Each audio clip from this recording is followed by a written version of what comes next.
Hello, welcome to Business. We begin from the aviation sector. The Ghana Civil Aviation Authority is warning the public not to fly with Chicago-based Ghana Global Airlines. Ghana Global has begun advertising its scheduled flights from Chicago, USA to Accra. But the Civil Aviation Authority is insisting the airline has not got approval to fly to Accra. Simon Alote is Director General of the authority.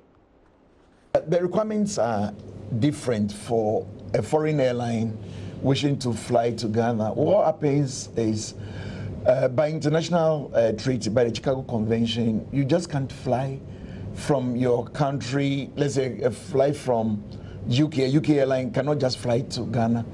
We have to have an agreement between the two governments, which we call a bilateral air services agreement. And within the air service agreement, we detail what operations are allowed and the type of aircraft, the frequencies, whether you can use any aircraft, number of times you can fly a weekend. So all these are spelled out. And also before that foreign airline commences operations to Ghana, it has to be officially designated by the country, usually through the aeronautical authorities and the foreign affairs to us.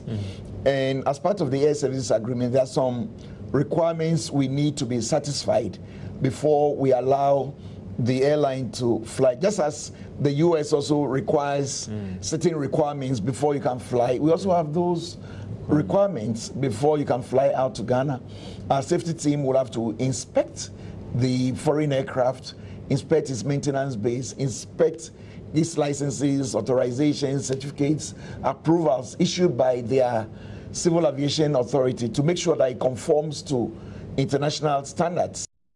Well, catch more of that interview in 25 minutes when the marketplace comes your way.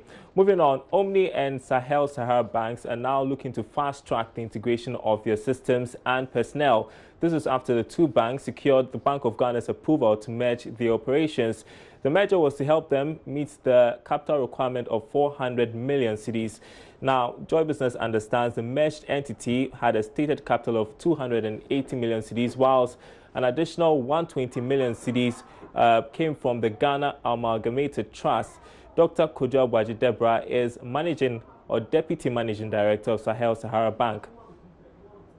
We have what we call steering committee. We will meet next week and then we'll discuss the integration process and then how we should inform the customer what has come from the central bank.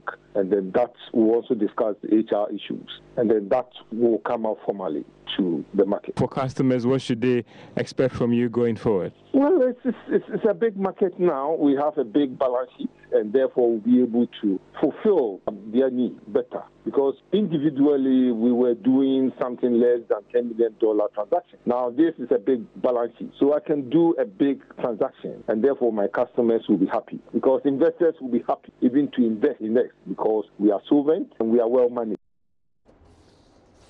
In other news, Executive Chairman and Senior Partner of ABN David Africa, David Ofusu-Dorte, is predicting a drop in interest rates in the financial sector as the banking sector stabilizes following the recent reforms and restructuring by the central bank. Now, speaking on the PM Express Business Edition with Philip Namfuri ahead of a business event, Crystal Ball Africa 2019, he added the banking sector in the coming months will be in a much better position. There are going to be some very headwinds, as we go along the line, especially for banks who have not met their minimum capitalization and those who stand the risk of being downgraded if Bank of Ghana goes by that approach. I'm not so sure whether any of them will lose their licenses altogether. So that may be the bad news. But for businesses, and I like to focus on businesses, what does this bad news mean? If, for example, you are saving or you are rather running your business with a bank which hasn't met its capitalization, or which hasn't got the wherewithal to be able to finance your transformation, as Africa transforms, then it becomes a threat. But I think in the banking sector for businesses, to me, there is likely to be more good news in 2019 because I expect interest rates to drop. Okay. If you look at the global economy, the US economy is likely to slow down significantly. Okay. We pray it doesn't get into a recession. The Chinese economy will slow down.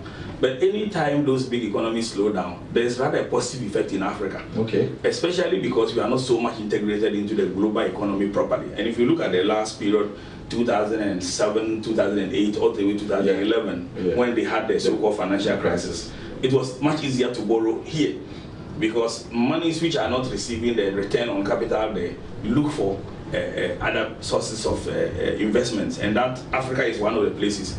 So this combination of events rather will benefit Africa, in my view. Okay. And the interest rates are rather likely to drop. That's what I see. There's more business news on the marketplace. In the meantime, sports is up next with Baba Tando.